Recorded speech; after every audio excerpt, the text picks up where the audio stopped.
Alright, hello, and welcome to a Gone with Gandalf episode. I'm going to answer a question from the man from Plumstead, you know who you are, and he asked the question, what happened to the elves that stayed behind in Beleriand after the rest had gone on to Tol Eressëa and ferried across the Great Sea to Valinor?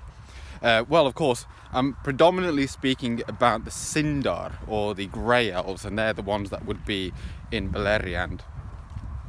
So, they stayed behind because, of course, they didn't want to leave their liege lord, their king, Elway, or at the time he was still called Elway.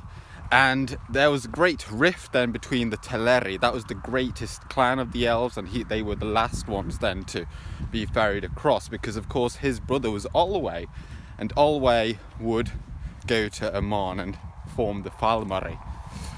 So the Sindar then of Beleriand, they would become the greatest elves of Middle-earth, those that would only stay in Middle-earth.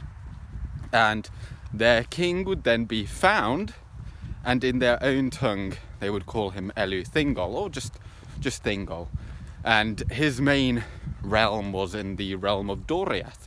It was a great forest, and it had the forest of Region, Neldoreth, and also included the forest of Haleth as well. Of Brethil. Oh, there's a car coming, so we're gonna take a pause. God, all these cars just wandering around. Anyway, I think it was Forest of Brethil, yes. Haleth was the house of men that were dwelling there, yeah. And then including those three forests, you had the forest of Nan El Moth. Now, most of the Sindar would kind of be rather dispersed in Beleriand, and it wasn't until later on that most of them would dwell in Doriath. But at this point, you still had lots of them up, just, across the plains. And then you had major dwellings up in Dorthonion and also in Hithlum. Now, as I say, they were there for thousands of years, according to our solar years,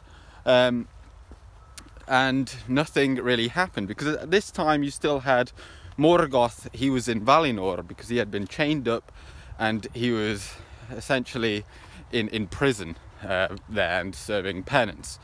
Now, this all changed then when Morgoth allied with the great spider Ungoliant and killed Finwë, the leader of the Noldor, and killed the two trees and took the Silmarils.